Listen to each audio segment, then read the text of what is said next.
You're listening to the B&H Photography Podcast. For over 40 years, B&H has been the professional source for photography, video, audio, and more. For your favorite gear, news, and reviews, visit us at bnh.com or download the B&H app to your iPhone or Android device. Now here's your host, Alan Weitz. Greetings and welcome to the B&H Photography Podcast.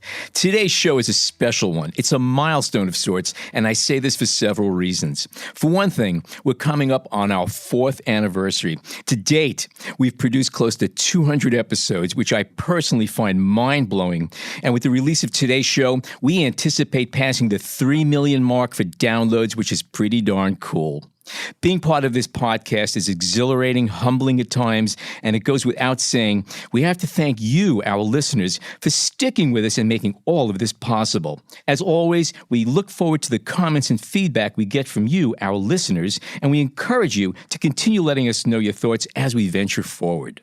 To mark the 4th anniversary of our show, we are tickled to present to you a conversation we recently had with Jeff Bridges. Yep, that Jeff Bridges, who in addition to starring in a slew of Academy Award-winning movies, is a longtime photographer. Jeff was on set but took time to speak to us via Skype. Let's have a listen.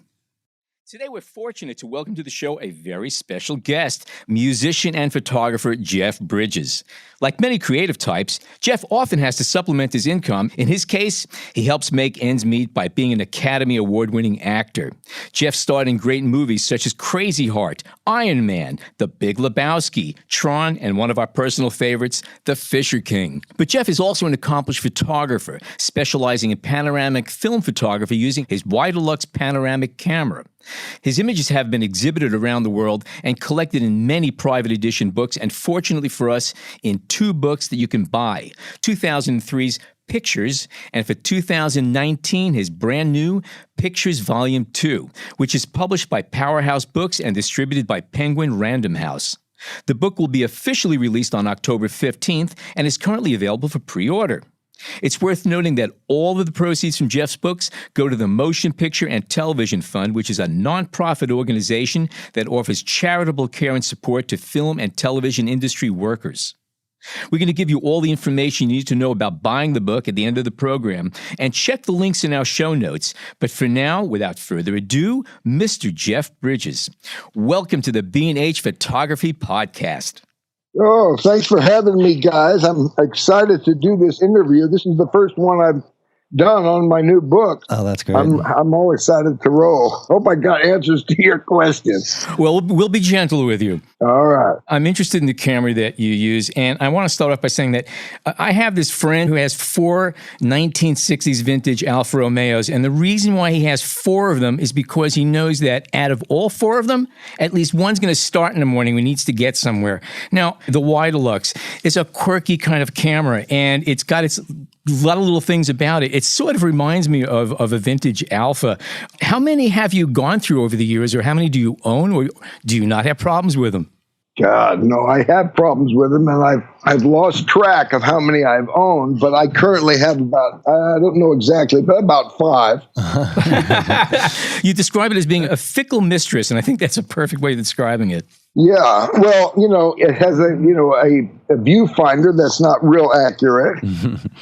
There's no focus on it. You focus with just depth of field. And you never know what you're going to get. One of the things that I loved when I first became a photographer and started using, cameras, taking pictures, was that special feeling you get when you get your proof sheet and you see this wonderful gifts that you've completely forgotten about. The time passing, you go, oh, that's so wonderful. And the funny thing is that time period could be a minute or a half a day or 6 months or a year. Yeah. You still get that feeling of surprise. Exactly. Yeah. And with the Widelux, it's quite. It's got a mind of its own, because one of the things that you can do, and the way I use it, I don't like to use it as a landscape camera. I've done some landscapes, with it. But I really like to get as close to my subject as I can, which is, maybe an arm length away. It's about what it is. And And so to get that depth of field focus, you've got to put it at f11, and it's got a sliding f-stop. You can go in between f-stops. It's like a little thing on the top. Oh, really? Huh. That rotates. It doesn't click into different f-stops. And then the speed, which I often shoot, is 15th of a second, which on a traditional shuttered camera is hard to get a focused image, right, because it's going too fast. But with this particular shutter mechanism, which is like a moving slit that wipes across the negative, you can hand hold at 15th of a second and get a relatively sharp image. Well, that's because it's not really a 15th of a second. It's a 15th of a second at each portion of a thin slit of film over the course of, 10 seconds or 5 seconds maybe? A 15th second goes about like this.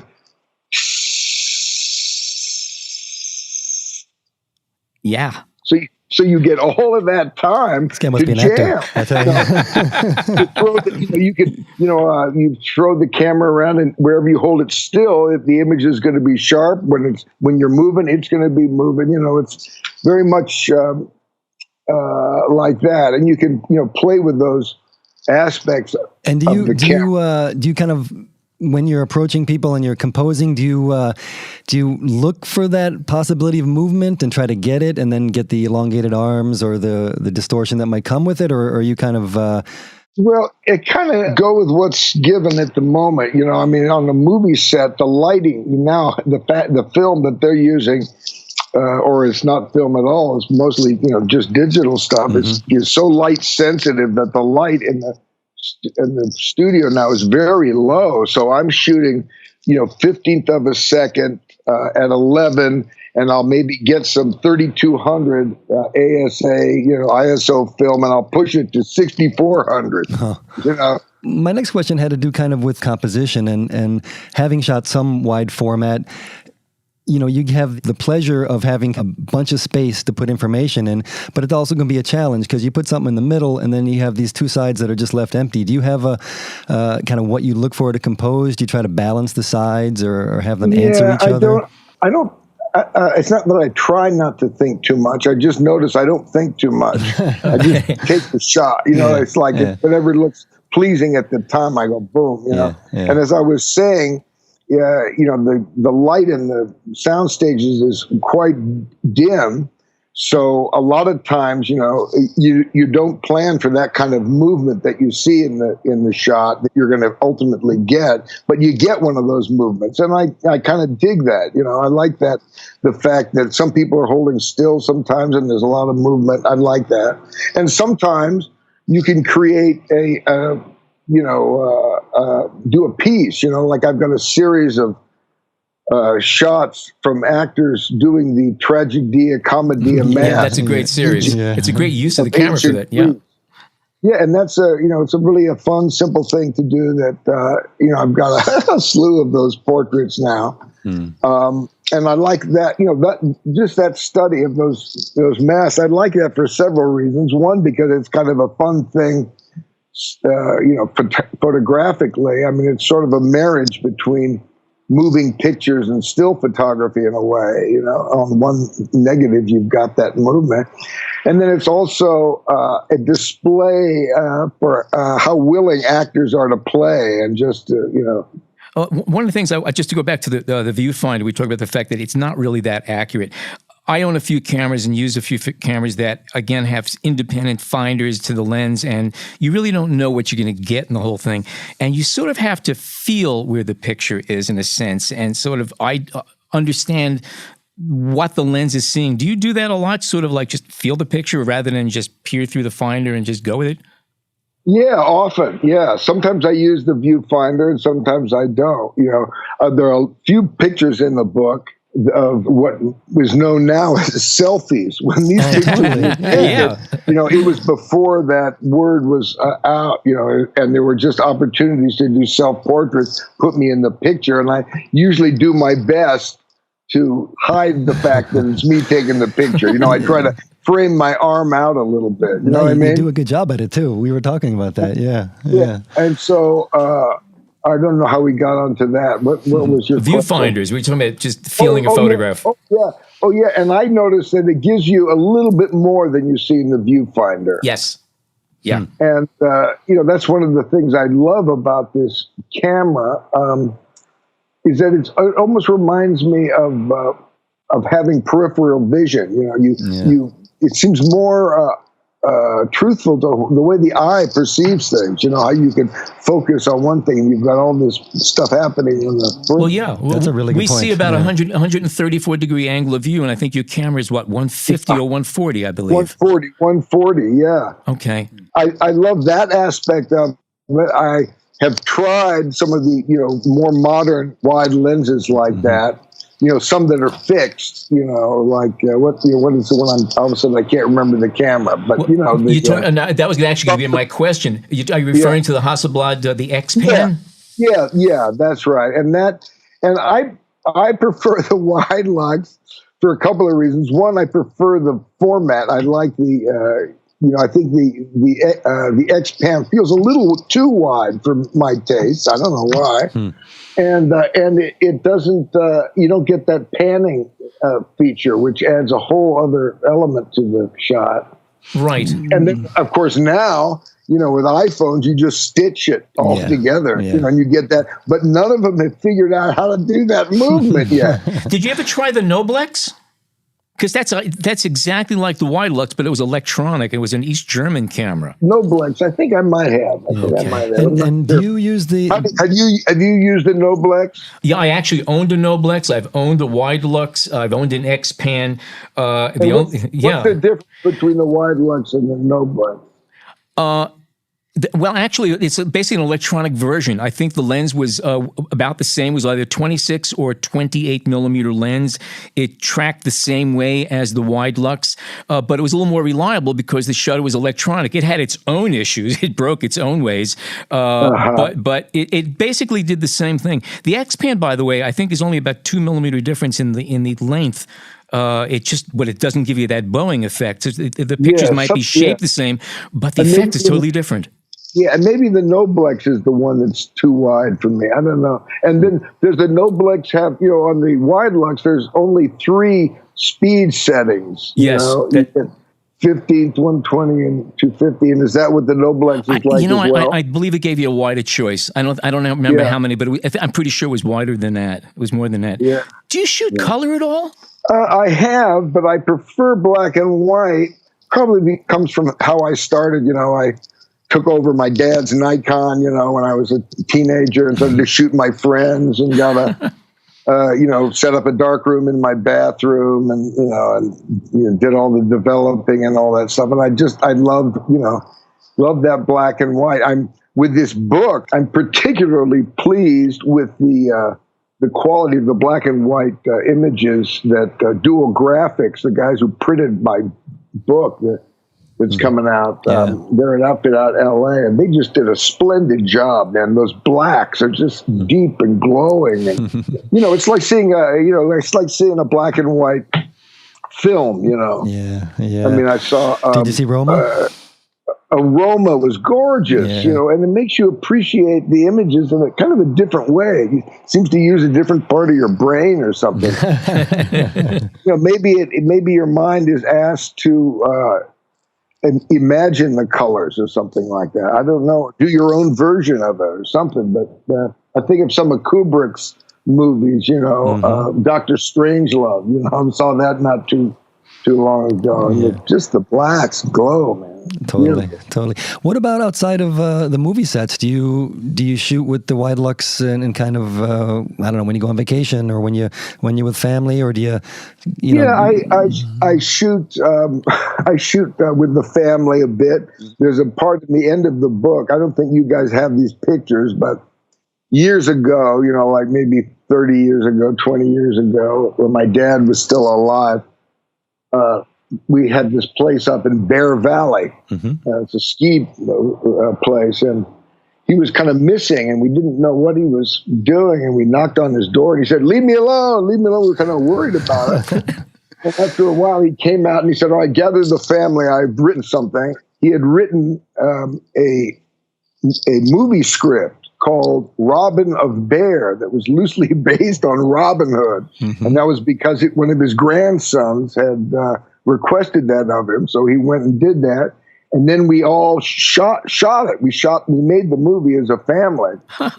And, Bo's son, Casey, was, the DP on it. My daughters played peasants, I think, and the whole thing. And we shot a whole movie of the whole thing. That's great. And then I got my Widelux out and shot Widelux stuff, chronicling it. So there's a couple of those pictures in the book at the end of the book, too. But I mainly use the camera while I'm working. That seems to be where I'm inspired, One of the tough things I notice when I do shoot on the movie is there's some maddening times, because you've got your camera, you're reminded of having it, and there's so many shots that you go, oh, what a beautiful, and that is is a feeling.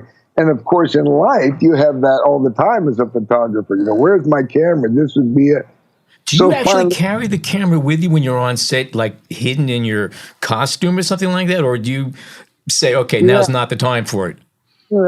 I'm fortunate to have a wonderful relationship with this fellow named Lloyd Catlett, who's been my stand-in for over 70 films. We met on the Last Picture Show and have been friends all those years. Wow. Okay. He'll often have the Widelux there on the side, and I'll say, I call him Lit. I'll say, Lit, Lux. And he takes it, so he's kind of like my squire or something. I always try to have it around, put it in the pocket of one of the chairs. And do you look at it as kind of, now do you do it on every film? And do you look at it as kind of the document that you want to create? Or is it, It's a funny sort of thing. I do carry it on most movies I've done. And if I don't get enough good shots, I won't make one of these small little books. But normally I'll make a little book for the cast and crew, Right. And it's become such a tradition now. And it's quite a bit of work, especially if you take a bunch of pictures. And now the editing process, as you guys must know. Yep. That's the real tricky thing, And did you edit the book? Did you choose all the photos? Yeah. I worked with a wonderful woman who designed the book, Jana Anderson, and we worked together on, figuring out which shots were going to make the book. There was some, that. How closely aligned were you with her as far as editing? Oh, very close. We were, it was basically up to me, but I would bounce ideas off her. But her design is, I think, really makes the images really kind of pop. The way she's. I really liked her design of the book. Was there a reason why it's been several years anyway since the first book? Was there it just was too many other projects going on, or you didn't get enough images for a book, or was there a reason why it has been so long in between? Well, I figured to put out a volume 2 of that book, I would need quite a collection of films to show. So that took a matter of time. And I don't know, it just seemed like a natural evolution kind of thing. It seemed like now was the time to do it. And how's working with Daniel Power? He's a good guy. Great. Yeah, I'm really happy with the way that's all going. That we got the same publisher, and we're going to put out get a sleeve so we can have both books, available at the same time. Oh, wonderful. Now, you mentioned, I read that, staying out of the way is a main task for you as an artist. And, I worked as an on-set still photographer in the past. I know it's very important to kind of stay out of the way. Are you kind of a fly on the wall when you're shooting, or does everybody know, here comes Jeff with the camera? And I know you engage the cast and the crew a lot, but how is it on the set? Well, it's an interesting thing. Often I'll break out the camera on the first read through, and I'll ask their permission, ask everybody's permission, the director and the producer, certainly. And I say, this 20, 30, 40, 50 years from now, you might like to see this moment that we're having right now. What do you guys think? Yeah, sure. Go ahead, snap it. Anybody ever say no? Nobody has, and Okay, good. well, occasionally they will say no with pictures. People in the book will ask permission for all of them to be in the book. Oh, yeah. We could, and some will say, yeah, but don't use it to publicize and all this stuff. Gotcha. Right. Okay. But most of the people are pleased to, especially because all the proceeds from the book are going to the Motion Picture and Television Fund in support of that, which supports everybody who works in the movies. Sometimes, I'll ask him, I say, hey, can I do a portrait of you, or hey, do you want to do a tragedy and comedy thing, Right.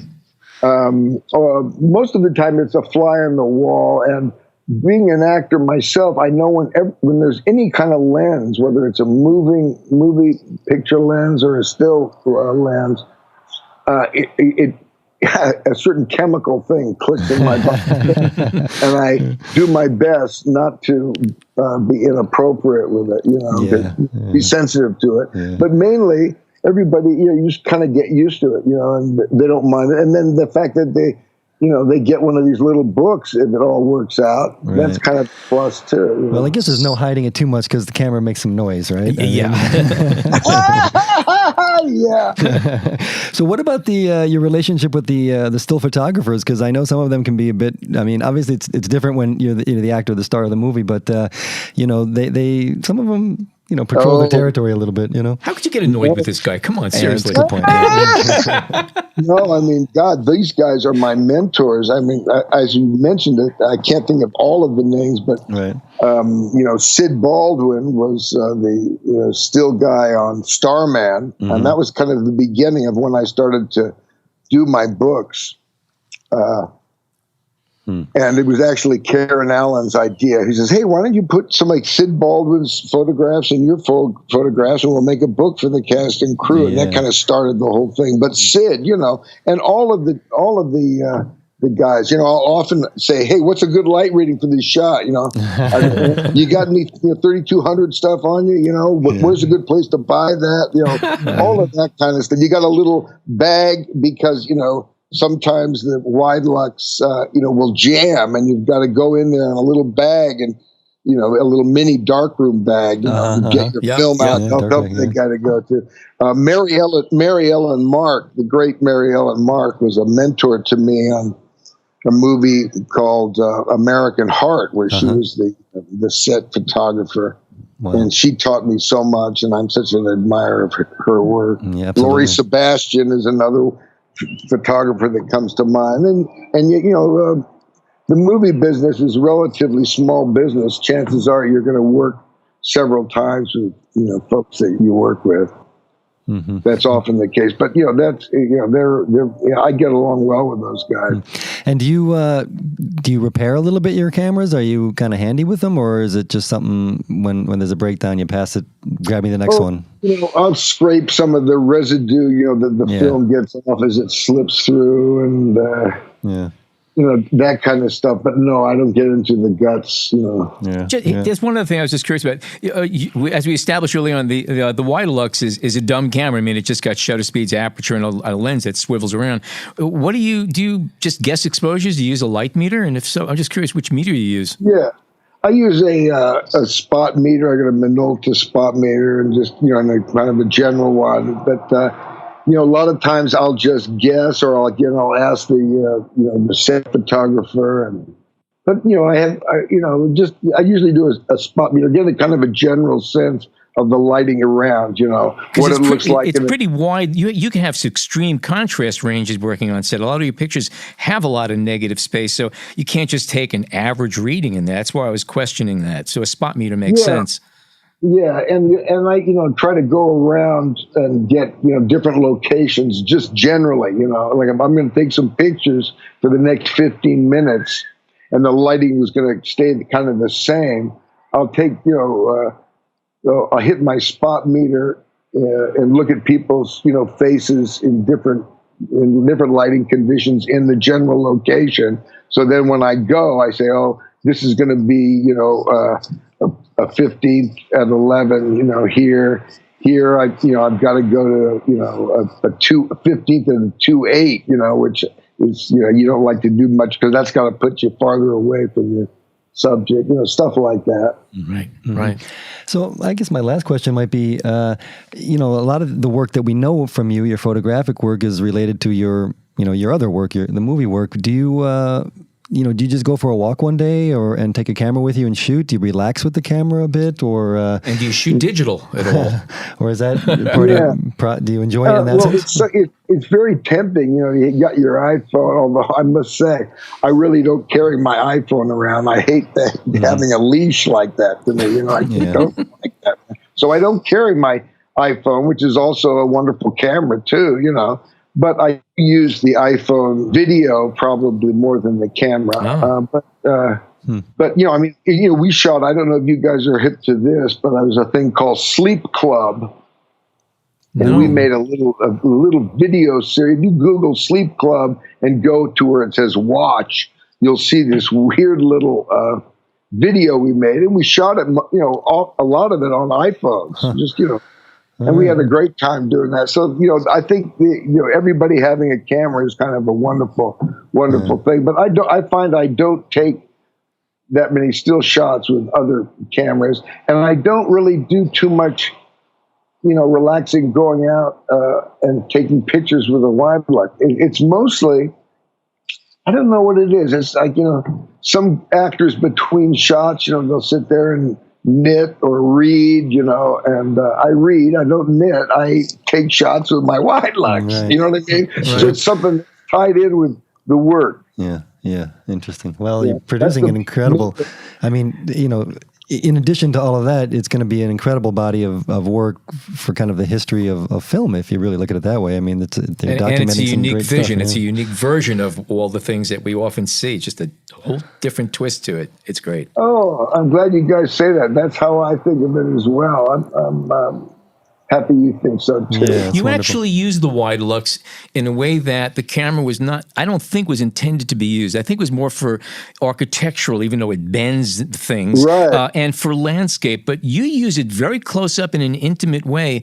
And I never really thought of that camera that way, but you do it real well and repeatedly, which is even more to your credit. Yeah, thank you. What comes to mind as you say that is Peter Bogdanovich and the Last Picture Show that was shot in black and white. Mm-hmm.